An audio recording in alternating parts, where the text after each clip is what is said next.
वाहेगुरु वाहेगुरु सतनाम वाहेगुरु।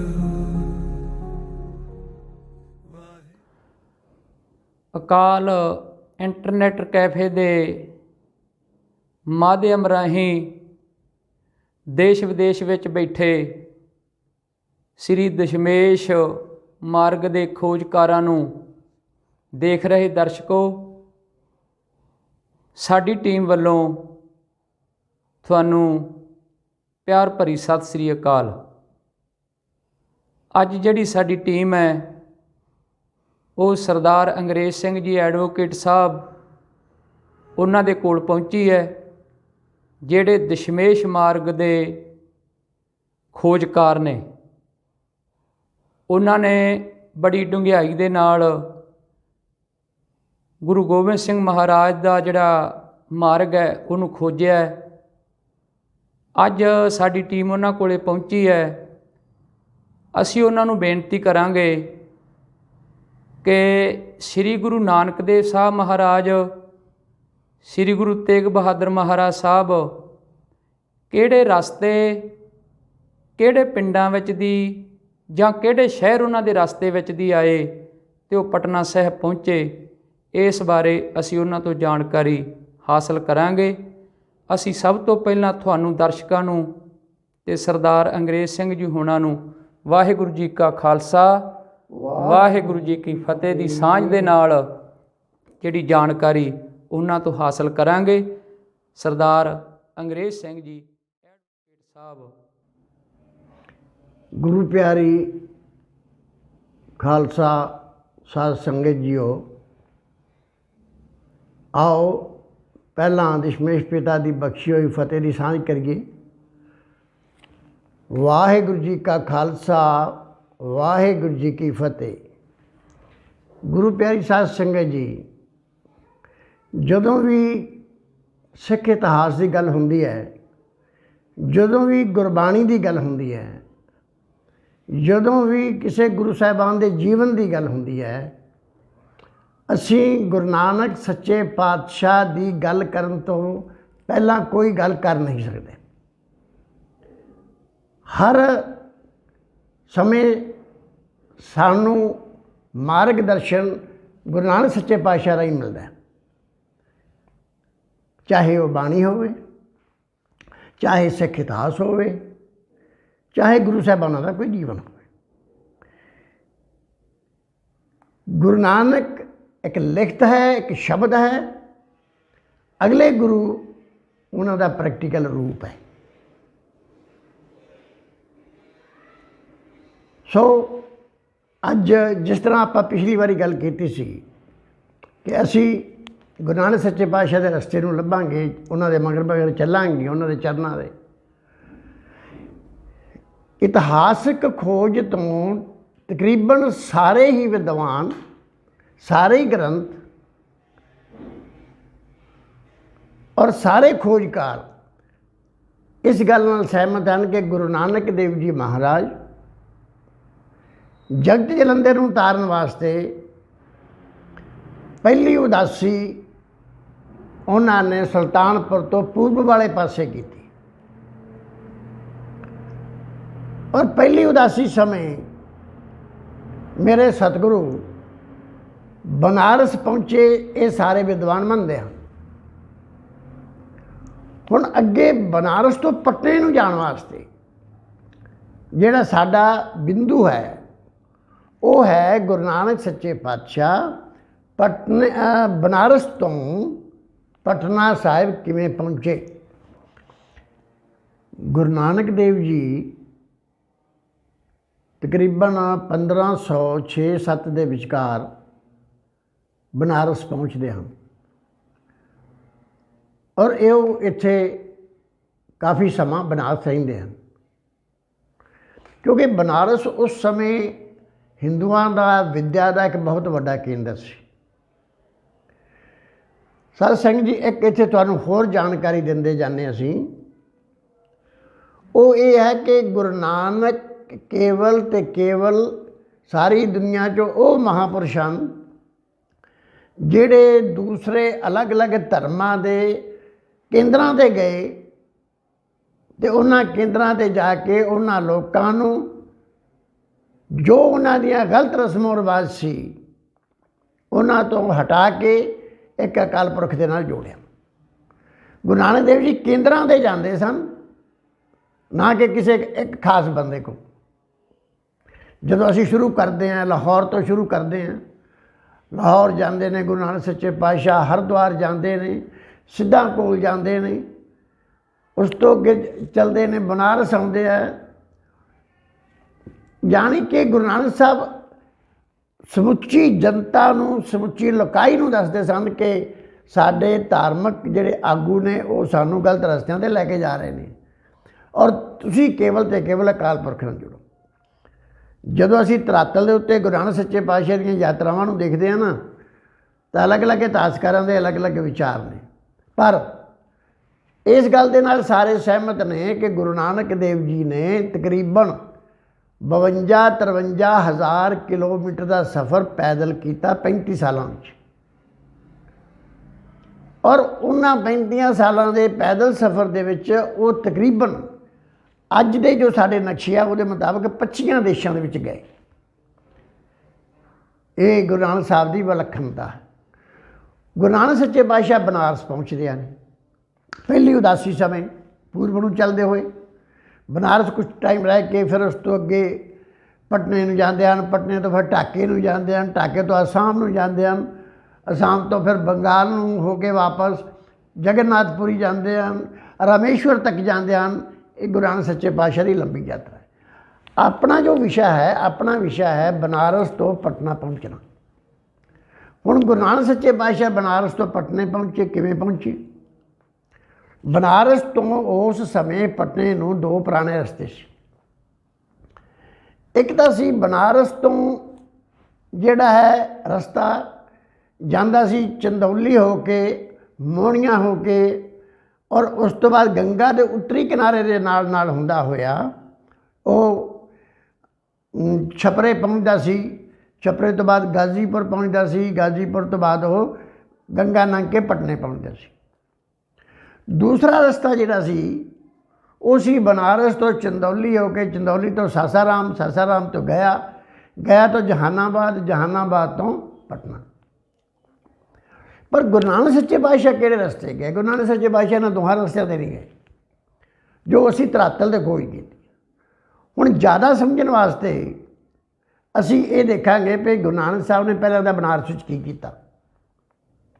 ਗੁਰੂ ਨਾਨਕ ਸੱਚੇ ਪਾਤਸ਼ਾਹ ਬਨਾਰਸ ਦੇ ਵਿੱਚ, ਜਿਵੇਂ ਕਿ ਗਿਆਨੀ ਗਿਆਨ ਸਿੰਘ ਜੀ ਲਿਖਦੇ ਹਨ, ਤਵਾਰੀ ਗੁਰੂ ਖਾਲਸਾ, ਤੇ ਗੁਰੂ ਨਾਨਕ ਸੱਚੇ ਪਾਤਸ਼ਾਹ 15 ਦਿਨ ਬਨਾਰਸ ਰਹੇ, ਔਰ 15 ਦਿਨਾਂ ਵਿੱਚ ਸਭ ਤੋਂ ਪਹਿਲਾਂ ਕਹਿੰਦੇ ਹਨ ਕਿ ਗੰਗਾ ਰਾਮ ਪੰਡਿਤ ਨੂੰ ਮਿਲੇ, ਫਿਰ ਉਦੋਂ ਬਾਅਦ ਚਤਰਦਾਸ ਪਾਂਡੇ ਨੂੰ ਮਿਲੇ, ਉਸ ਤੋਂ ਬਾਅਦ ਹੋਰਨਾਂ ਨੂੰ ਵੀ ਮਿਲੇ। ਉਹ ਤਾਂ ਗੰਗਾ ਰਾਮ ਜਿਹੜਾ ਸੀਗਾ ਇਹ ਬਹੁਤ ਵਿਦਵਾਨ ਪੰਡਿਤ ਸੀਗਾ, ਇਸ ਨੇ ਗੁਰੂ ਜੀ ਨਾਲ ਚਰਚਾ ਕੀਤੀ। ਚਤਰਦਾਸ ਨੇ ਵੀ ਗੁਰੂ ਜੀ ਨਾਲ ਚਰਚਾ ਕੀਤੀ ਔਰ ਗੁਰੂ ਜੀ ਨੂੰ ਨਮਸਕਾਰ ਕੀਤੀ। ਇਸੇ ਹੀ ਪੰਡਿਤ ਗੰਗਾ ਰਾਮ ਦੇ ਦੋ ਪੋਤਰੇ, ਬੜੀ ਇਹ ਵਿਲੱਖਣ ਗੱਲ ਹੈ, ਹਰੀ ਲਾਲ ਤੇ ਕ੍ਰਿਸ਼ਨ, ਹਰੀ ਕ੍ਰਿਸ਼ਨ, ਹਰੀ ਲਾਲ ਤੇ ਹਰੀ ਕ੍ਰਿਸ਼ਨ, ਦੋ ਪੋਤਰੇ ਗੁਰੂ ਅਰਜਨ ਸੱਚੇ ਪਾਤਸ਼ਾਹ ਨੂੰ ਵੀ ਅੰਮ੍ਰਿਤਸਰ ਸਾਹਿਬ ਆ ਕੇ ਮਿਲੇ। ਔਰ ਕਿਹਾ ਜਾਂਦਾ ਹੈ ਕਿ ਗੁਰੂ ਅਰਜਨ ਸੱਚੇ ਪਾਤਸ਼ਾਹ ਨਾਲ ਇਹਨਾਂ ਨੇ ਵਿਚਾਰ ਵਟਾਂਦਰਾ ਕੀਤਾ, ਔਰ ਗੁਰੂ ਅਰਜਨ ਸੱਚੇ ਪਾਤਸ਼ਾਹ ਨੇ ਇਹਨਾਂ ਦੀ ਪ੍ਰਥਾਏ ਹੀ ਸਹਿਸਕ੍ਰਿਤੀ ਦੇ ਸ਼ਲੋਕ ਉਚਾਰਨ ਕੀਤੇ ਜੋ ਸਾਹਿਬ ਸ੍ਰੀ ਗੁਰੂ ਗ੍ਰੰਥ ਸਾਹਿਬ ਜੀ ਮਹਾਰਾਜ ਵਿੱਚ ਵਿਰਾਜਮਾਨ ਹੈ। ਪੰਡਿਤ ਗੰਗਾ ਰਾਮ ਦੇ ਪੋਤਰੇ ਸੀ। ਚਤਰਦਾਸ ਨਾਲ ਵੀ ਗੱਲ ਹੋਈ ਤੇ ਗੁਰੂ ਨਾਨਕ ਸੱਚੇ ਪਾਤਸ਼ਾਹ ਨੇ ਦੂਸਰੇ ਭਗਤਾਂ ਦੀ ਬਾਣੀ ਵੀ ਇਕੱਤਰ ਕੀਤੀ, ਕਿਉਂਕਿ ਬਨਾਰਸ ਵਿੱਚ ਬਹੁਤ ਭਗਤ ਹੋਏ ਨੇ।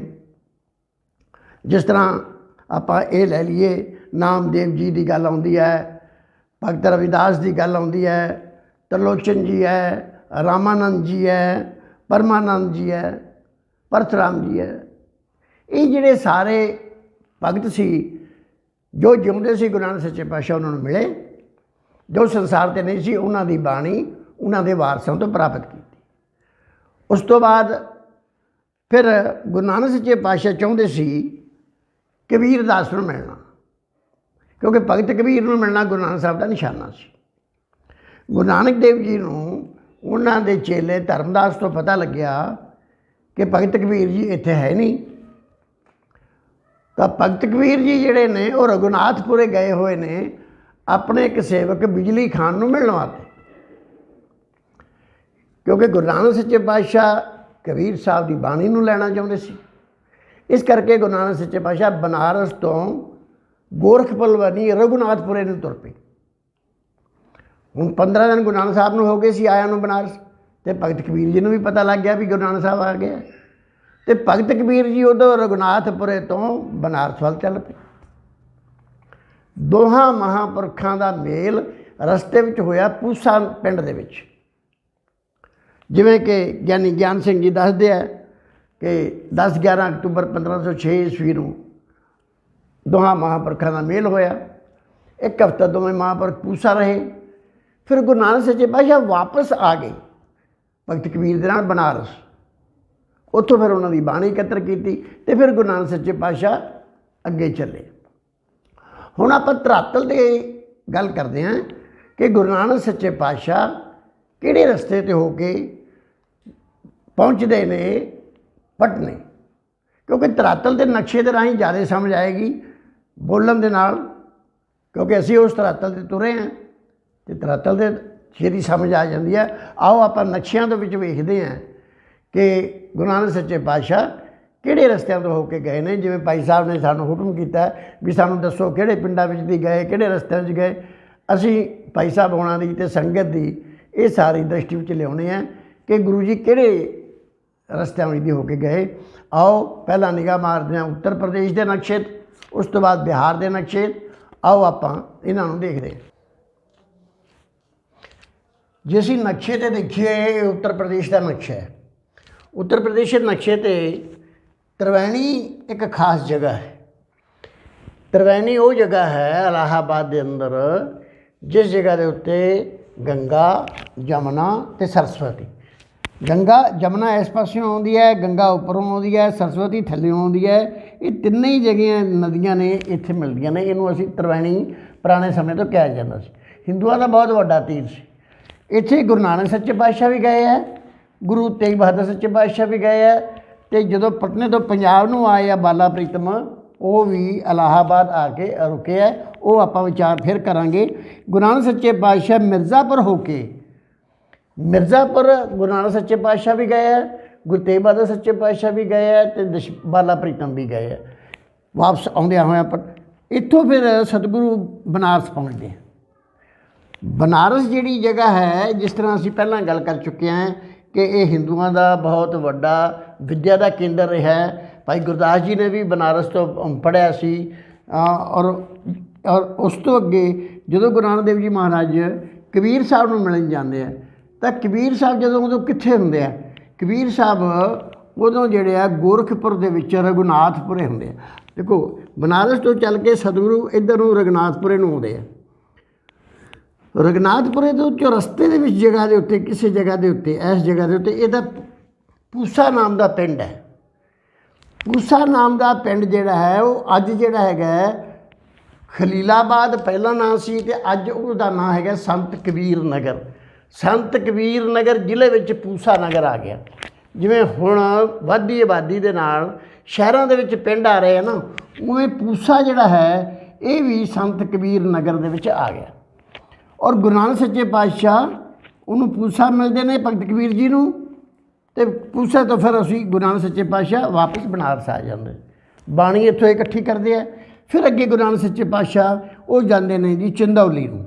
ਦੇਖੋ ਆਹ ਬਨਾਰਸ ਹੈ, ਬਨਾਰਸ ਤੋਂ ਅੱਗੇ ਸਤਿਗੁਰੂ ਚੰਦੌਲੀ ਨੂੰ ਜਾਂਦੇ।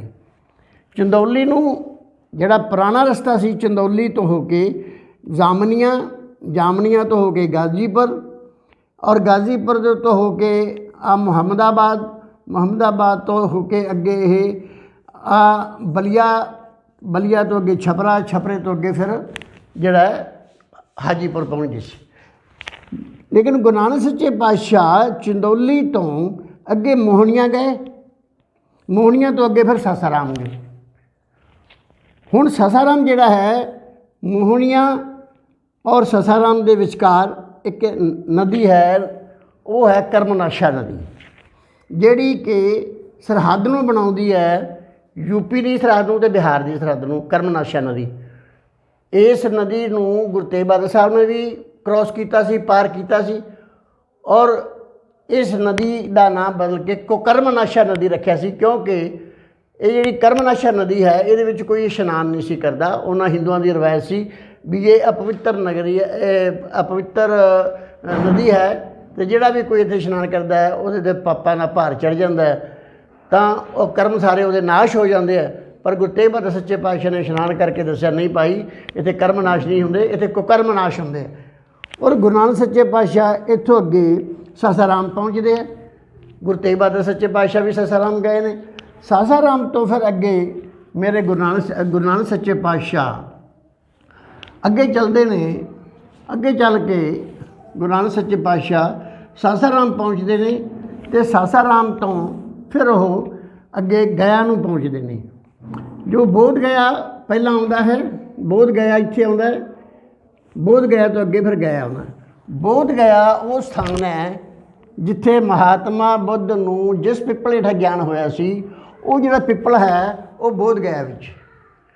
ਬੋਧ ਗਇਆ ਦੇ ਹੀ ਇੱਕ ਮਹੰਤ ਜਿਹੜਾ ਭਗਤ ਗਿਰ ਹੋਇਆ, ਭਗਤ ਗਿਰ ਨੇ ਗੁਰੂ ਨਾਨਕ ਸੱਚੇ ਪਾਤਸ਼ਾਹ ਦੇ ਧਰਮ ਨੂੰ ਅਪਣਾਇਆ, ਔਰ ਉੱਥੇ ਗਿਰੀ ਮੱਠ ਦਾ ਬਹੁਤ ਵੱਡਾ ਇੱਕ ਸਥਾਨ ਹੈ, ਬਹੁਤ ਵੱਡਾ ਡੇਰਾ ਹੈ। ਔਰ ਇਹ ਉਸ ਤੋਂ ਉਪਰੰਤ ਭਗਤ ਭਗਵਾਨ ਜਿਹੜੇ ਸੀ, ਭਗਤ ਗਿਰ ਸੀ, ਗੁਰੂ ਹਰਿਰਾਏ ਸੱਚੇ ਪਾਤਸ਼ਾਹ ਪਾਸ ਪਹੁੰਚਿਆ।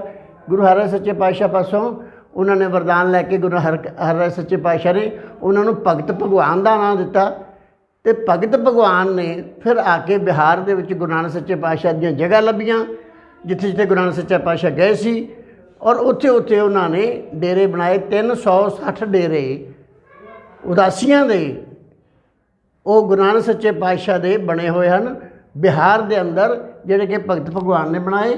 ਔਰ ਉਹ ਭਗਤ ਭਗਵਾਨ ਦੀ ਹੀ ਉਹ ਧੂਣਾ ਮੰਨਦੇ ਆ, ਇਹ ਧੂਣਾ ਭਗਤ ਭਗਵਾਨ ਦਾ। ਗੁਰੂ ਨਾਨਕ ਸੱਚੇ ਪਾਤਸ਼ਾਹ ਉਸ ਤੋਂ ਬਾਅਦ ਗਇਆ ਗਏ। ਗਇਆ ਜਿਹੜਾ ਹੈ ਇਹ ਗਿਆਸੁਰ ਰਾਕਸ਼ ਦੇ ਨਾਂ ਦੇ ਉੱਤੇ ਵਸਿਆ ਹੋਇਆ। ਇਹਦੇ ਬਾਰੇ ਵੀ ਅਸੀਂ ਅੱਗੇ ਚਰਚਾ ਕਰਾਂਗੇ। ਅਤੇ ਗਇਆ ਤੋਂ ਗੁਰੂ ਨਾਨਕ ਸੱਚੇ ਪਾਤਸ਼ਾਹ ਅੱਗੇ ਫਿਰ ਜਾਂਦੇ ਨੇ, ਉਹ ਕਿਨਾਰ ਚੱਟੀ ਜਾਂਦੇ ਆ। ਕਿਨਾਰ ਚੱਟੀ ਤੋਂ ਫਿਰ ਅੱਗੇ ਗੁਰੂ ਨਾਨਕ ਸੱਚੇ ਪਾਤਸ਼ਾਹ ਜਾਂਦੇ ਨੇ। ਕਿਨਾਰ ਚੱਟੀ ਤੋਂ ਗੁਰੂ ਨਾਨਕ ਦੇਵ ਜੀ ਰਜੌਲੀ ਪਹੁੰਚਦੇ ਆ। ਰਜੌਲੀ ਜੋ ਹੈ ਉਦਾਸੀਆਂ ਦਾ ਬਹੁਤ ਵੱਡਾ ਮੱਠ ਹੈ, ਔਰ ਇਹ ਕਿਲ੍ਹੇ ਨੁਮਾ ਇਹ ਮੱਠ ਹੈ, ਔਰ ਇਹਦੇ ਵਿੱਚ 6 ਗੁਰੂ ਗ੍ਰੰਥ ਸਾਹਿਬ ਜੀ ਮਹਾਰਾਜ ਦੇ ਪੁਰਾਤਨ ਸਰੂਪ ਇਹਨਾਂ ਦੇ ਕੋਲ ਪਏ ਨੇ। ਔਰ ਉੱਥੋਂ ਰਜੌਲੀ ਤੋਂ ਅੱਗੇ ਗੁਰੂ ਜੀ ਨਵਾਦਾ ਪਹੁੰਚਦੇ ਆ।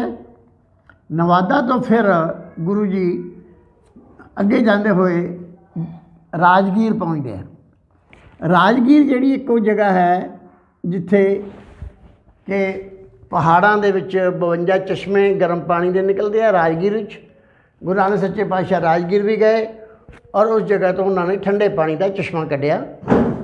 ਉੱਥੋਂ ਦੇ ਲੋਕਾਂ ਦੀ ਬੇਨਤੀ 'ਤੇ ਸੱਚੇ ਪਾਤਸ਼ਾਹ ਇੱਥੇ ਤਾਂ ਸਾਰੇ ਗਰਮ ਪਾਣੀ ਦੇ ਚਸ਼ਮੇ ਆ, ਅਸੀਂ ਠੰਡਾ ਪਾਣੀ ਪੀਣ ਤੋਂ ਬੜੇ ਔਖੇ ਹਾਂ। ਗੁਰੂ ਨਾਨਕ ਸੱਚੇ ਪਾਤਸ਼ਾਹ ਨੇ ਉਹਨਾਂ ਨੂੰ ਕਿਹਾ ਕਿ ਪੱਥਰ ਚੱਕੋ, ਔਰ ਪੱਥਰ ਜਦ ਚੱਕਿਆ ਤਾਂ ਠੰਡੇ ਪਾਣੀ ਦਾ ਚਸ਼ਮਾ ਨਿਕਲਿਆ। ਔਰ ਅੱਜ ਜੋ ਉਹ 52 ਚਸ਼ਮੇ ਆ, ਉਹਨਾਂ ਦੇ ਵਿੱਚੋਂ ਕਈ ਚਸ਼ਮੇ ਹਿੰਦੂਆਂ ਕੋਲ ਆ, ਕਈ ਮੁਸਲਮਾਨਾਂ ਕੋਲ, ਕੋਈ ਬੁੱਧੂਆਂ ਕੋਲ, ਕੋਈ ਜੈਨੀਆਂ ਕੋਲ ਚਸ਼ਮੇ ਉਹਨਾਂ ਨੇ ਰੋਕੇ ਹੋਏ ਆ। ਇਹਦਾ ਵਿਚਾਰ ਆਪਾਂ ਅੱਗੇ ਕਰਾਂਗੇ। ਲੇਕਿਨ ਗੁਰੂ ਨਾਨਕ ਸੱਚੇ ਪਾਤਸ਼ਾਹ ਦਾ ਸੀਤਲ ਕੁੰਡ ਜਿਹੜਾ ਹੈ ਉਹ ਇੱਕੋ ਇੱਕ ਸੀਤਲ ਕੁੰਡ ਹੈ ਰਾਜਗੀਰ ਵਿੱਚ। ਰਾਜਗੀਰ ਤੋਂ ਗੁਰੂ ਨਾਨਕ ਸੱਚੇ ਪਾਤਸ਼ਾਹ ਇਸ ਦੇ ਅੱਗੇ ਜੋ ਬਿਹਾਰ ਨਾਲੰਦਾ ਪਹੁੰਚਦੇ ਆ ਗੁਰੂ ਜੀ। ਨਾਲੰਦਾ ਉਹ ਯੂਨੀਵਰਸਿਟੀ ਹੈ ਜਿੱਥੇ ਕਿਸੇ ਸਮੇਂ ਦੇ ਉੱਤੇ ਬੁੱਧ ਮਤ ਦਾ ਬੜਾ ਕੇਂਦਰ ਸੀ, ਬੁੱਧ ਮਤ ਦੀ ਪੜ੍ਹਾਈ ਹੁੰਦੀ ਸੀ। ਔਰ ਨਾਲੰਦਾ ਅਤੇ ਟੈਕਸਲਾ 2 ਯੂਨੀਵਰਸਿਟੀਆਂ ਬੁੱਧ ਮਤ ਦੀਆਂ ਸਭ ਤੋਂ ਮਸ਼ਹੂਰ ਸੀ। ਗੁਰੂ ਨਾਨਕ ਦੇਵ ਜੀ ਮਹਾਰਾਜ ਨਾਲੰਦਾ ਪਹੁੰਚਦੇ ਆ।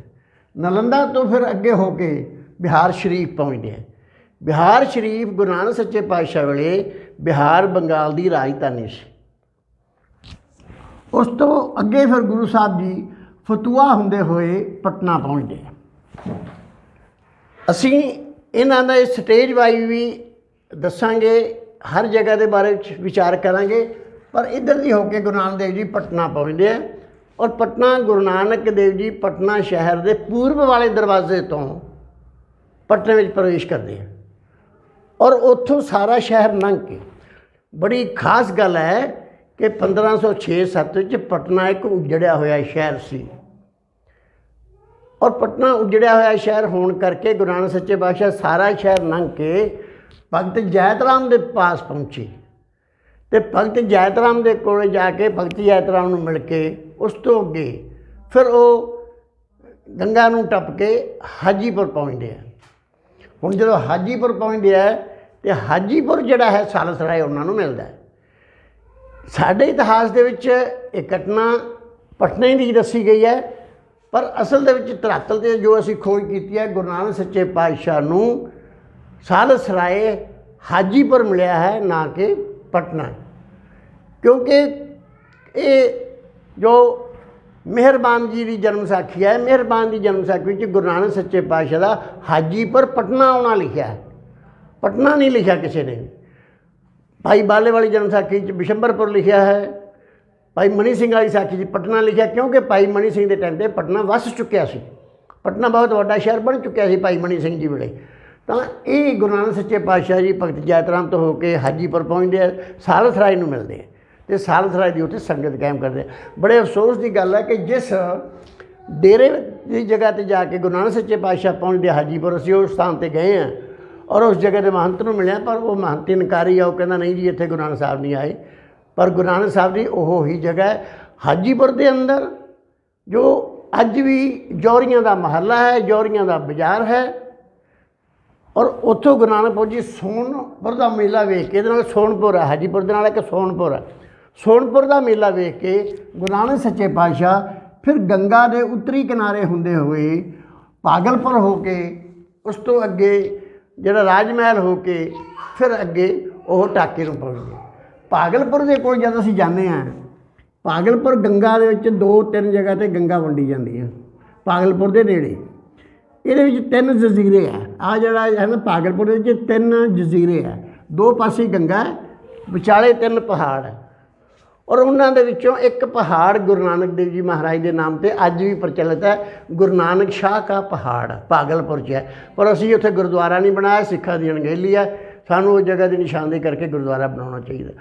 ਹੋਰ ਜਗ੍ਹਾ ਜਿਹੜੀਆਂ ਨੇ, ਇਸ ਤਰ੍ਹਾਂ ਸਾਨੂੰ ਇਹ ਪਤਾ ਲੱਗਦਾ ਵੀ ਗੁਰੂ ਨਾਨਕ ਦੇਵ ਜੀ ਮਹਾਰਾਜ ਪਟਨਾ ਪੂਰਬ ਦੇ ਪਾਸਿਓਂ ਦਾਖਲ ਹੋਏ, ਨਾ ਕਿ ਪੱਛਮ ਦੇ ਪਾਸਿਓਂ, ਜਦ ਕਿ ਸਾਡੇ ਕਈ ਇਤਿਹਾਸਕਾਰਾਂ ਨੇ ਉਹਨਾਂ ਨੂੰ ਪੱਛਮੀ ਦਰਵਾਜ਼ੇ ਤੋਂ ਅੰਦਰ ਜਾਣ ਦਾ ਦੱਸਿਆ। ਪਰ ਜਿਹੜਾ ਹੈ ਭਗਤ ਜੈਤ ਰਾਮ ਹੈ, ਉਹ ਤਾਂ ਪੱਛਮੀ ਦਰਵਾਜ਼ੇ ਤੋਂ ਬਹੁਤ ਬਾਹਰ ਰਹਿੰਦਾ ਸੀ ਔਰ ਉਹਦਾ ਇੱਥੇ ਪੱਛਮੀ ਦਰਵਾਜ਼ੇ ਨਾਲ ਕੋਈ ਤਾਲੁਕ ਨਹੀਂ। ਗੁਰੂ ਤੇਗ ਬਹਾਦਰ ਸੱਚੇ ਪਾਤਸ਼ਾਹ ਵਾਕਿਆ ਹੀ ਜਹਾਨਾਬਾਦ ਤੋਂ ਹੋ ਕੇ ਗਏ ਨੇ, ਉਹ ਗਿਆ ਤੋਂ ਜਹਾਨਾਬਾਦ ਗਏ ਨੇ, ਜਹਾਨਾਬਾਦ ਤੋਂ ਅੱਗੇ ਪਟਨੇ ਗਏ ਨੇ ਔਰ ਉਹ ਪੱਛਮੀ ਦਰਵਾਜ਼ੇ ਵੀ ਦੀ ਗਏ ਹੈ। ਗੁਰੂ ਨਾਨਕ ਸਾਹਿਬ ਪੂਰਬੀ ਦਰਵਾਜ਼ੇ ਪ੍ਰਵੇਸ਼ ਹੋਏ। ਪੂਰਬੀ ਦਰਵਾਜ਼ੇ 'ਤੇ ਇੱਕ ਸੰਗਤ ਹੈ ਸਾਧ ਸੰਗਤ ਜੀ, ਔਰ ਉਹ ਸੰਗਤ ਦਾ ਨਾਂ ਹੈ ਰਕਾਬਗੰਜ। ਰਕਾਬਗੰਜ ਸੰਗਤ ਉਸ ਟਾਈਮ ਦੀ ਮਸ਼ਹੂਰ ਸੰਗਤ ਸੀ। 1810-11 ਦੇ ਵਿੱਚ ਗੋਪਾਲ ਦਾਸ ਪਾਂਡਾ ਉਸ ਸੰਗਤ ਦਾ ਮੁਖੀ ਸੀ ਔਰ ਅੱਜ ਵੀ ਉਹ ਸੰਗਤ ਗੁਰੂ ਨਾਨਕ ਸੰਗਤ, ਉਦਾਸੀਨ ਗੁਰੂ ਨਾਨਕ ਸੰਗਤ ਅੱਜ ਉੱਥੇ ਕਾਇਮ ਹੈ ਔਰ 360 ਇਹ ਜਿਹੜੇ ਡੇਰੇ ਉਦਾਸੀਆਂ ਦੇ ਉਹਨਾਂ ਦਾ ਉਹ ਹੈੱਡ ਸੀ ਗੋਪਾਲ ਦਾਸ ਪਾਂਡਾ। ਅੱਜ ਉਹ ਵੀਰਾਨ ਹੈ, ਉਹਦੇ ਬਾਰੇ ਵੀ ਅਸੀਂ ਅਗਲੀ ਵਾਰੀ ਤੁਹਾਡੇ ਨਾਲ ਗੱਲ ਕਰਾਂਗੇ। ਹੁਣ ਜਿਨ੍ਹਾਂ ਰਸਤਿਆਂ 'ਤੇ ਗੁਰੂ ਨਾਨਕ ਸੱਚੇ ਪਾਤਸ਼ਾਹ ਚੱਲ ਕੇ ਗਏ ਨੇ, ਅਸੀਂ ਇਕੱਲੇ ਸ਼ਹਿਰ ਦੇ ਬਾਰੇ ਹੀ ਤੁਹਾਨੂੰ ਅਗਲੇ ਐਪੀਸੋਡ ਵਿੱਚ ਜਾਣਕਾਰੀ ਦੇਵਾਂਗੇ। ਔਰ ਸਾਧ ਸੰਗਤ ਜੀ, ਇਹ ਜੋ ਜਾਣਕਾਰੀ ਹੈ ਧਰਾਤਲ 'ਤੇ ਹੈ, ਜਿਸ ਜਗ੍ਹਾ 'ਤੇ ਅਸੀਂ ਚੱਲ ਕੇ ਗਏ ਔਰ ਉਹ ਸਾਰੀਆਂ ਜਗ੍ਹਾ ਨੂੰ ਦੇਖੀਆਂ। ਔਰ ਸਭ ਤੋਂ ਵੱਡੀ ਦੁੱਖਦਾਈ ਜਿਹੜੀ ਗੱਲ ਇਹ ਹੈ ਕਿ ਉਦਾਸੀ ਸਾਧੂਆਂ ਪਾਸ ਬਹੁਤ ਪੁਰਾਤਨ ਗੁਰੂ ਗ੍ਰੰਥ ਸਾਹਿਬ ਜੀ ਮਹਾਰਾਜ ਦੇ ਸਰੂਪ ਪਏ ਨੇ, ਗੁਰੂ ਗ੍ਰੰਥ ਸਾਹਿਬ ਪਏ ਨੇ ਉਹਨਾਂ ਕੋਲ, ਪਰ ਉਹ ਸਾਲਾਂ ਬੱਧੀ ਰਮਾਲਿਆਂ 'ਚ ਲਪੇਟੇ ਪਏ ਨੇ ਔਰ ਅਸੀਂ ਉਹਨਾਂ ਦੇ ਬਹੁਤਿਆਂ ਦੇ ਦਰਸ਼ਨ ਕੀਤੇ ਹੈ ਅਤੇ ਦਰਸ਼ਨ ਵੇਖ ਕੇ ਸਾਨੂੰ ਰੋਣਾ ਵੀ ਆਇਆ।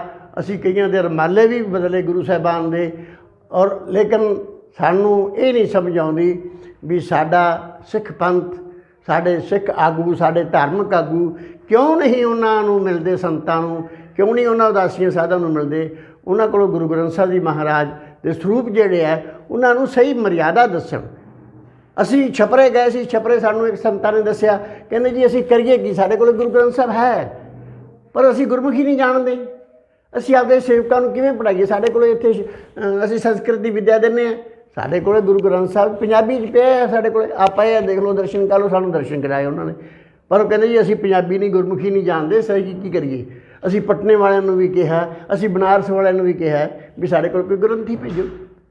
ਉਹ ਕੋਈ ਗ੍ਰੰਥੀ ਭੇਜੋ ਜਿਹੜਾ ਕਿ ਸਾਨੂੰ ਗੁਰੂ ਗ੍ਰੰਥ ਸਾਹਿਬ ਦਾ ਪਾਠ ਕਰਨਾ ਸਿਖਾਵੇ। ਉਹ ਚਾਹੁੰਦੇ ਆ, ਪਰ ਸਾਡੇ ਆਗੂ, ਧਾਰਮਿਕ ਆਗੂ ਅਵੀਸਲੇ ਹੈ, ਸਾਨੂੰ ਇੱਧਰ ਬਾਰੇ ਧਿਆਨ ਦੇਣਾ ਚਾਹੀਦਾ। ਸਾਧ ਸੰਗਤ ਜੀ, ਇਹ ਅਸੀਂ ਤੁਹਾਨੂੰ ਗੁਰੂ ਨਾਨਕ ਸੱਚੇ ਪਾਤਸ਼ਾਹ ਦੇ ਪਟਨਾ ਪਹੁੰਚਣ ਦਾ ਥੋੜ੍ਹਾ ਬਿਊਰਾ ਦਿੱਤਾ।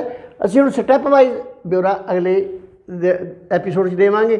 ਔਰ ਸਾਡੀ ਇੱਕੋ ਹੀ ਬੇਨਤੀ ਹੈ, ਅਸੀਂ ਧਰਾਤਲ 'ਤੇ ਚੜ੍ਹ ਕੇ ਜਿੰਨੀ ਵੀ ਖੋਜ ਕੀਤੀ ਹੈ, ਤੁਸੀਂ ਕਿਰਪਾ ਕਰਕੇ ਸਾਡੇ ਨਾਲ ਸਹਿਯੋਗ ਕਰੋ, ਸਾਡਾ ਸਾਥ ਦਿਓ ਔਰ ਸਾਨੂੰ ਸਹਿਯੋਗ ਕਰਕੇ ਸਾਡੀ ਸਹਾਇਤਾ ਕਰੋ। ਇਹੀ ਤੁਹਾਡੀ ਸਹਾਇਤਾ ਸਾਨੂੰ, ਤੁਸੀਂ ਸਾਡਾ ਸਹਿਯੋਗ ਦਿਓ। ਵੱਧ ਤੋਂ ਵੱਧ ਐਪੀਸੋਡ ਇਹ ਸ਼ੇਅਰ ਕਰੋ, ਵੱਧ ਤੋਂ ਵੱਧ ਸੰਗਤਾਂ ਤੱਕ ਪਹੁੰਚਾਓ, ਤਾਂ ਕਿ ਸੰਗਤਾਂ ਨੂੰ ਪਤਾ ਲੱਗ ਜਾਵੇ ਕਿ ਗੁਰੂ ਨਾਨਕ ਸੱਚੇ ਪਾਤਸ਼ਾਹ ਕਿਸ ਰਸਤੇ ਗਏ ਨੇ, ਗੁਰੂ ਤੇਗ ਬਹਾਦਰ ਸੱਚੇ ਪਾਤਸ਼ਾਹ ਕਿਸ ਰਸਤੇ ਗਏ ਨੇ।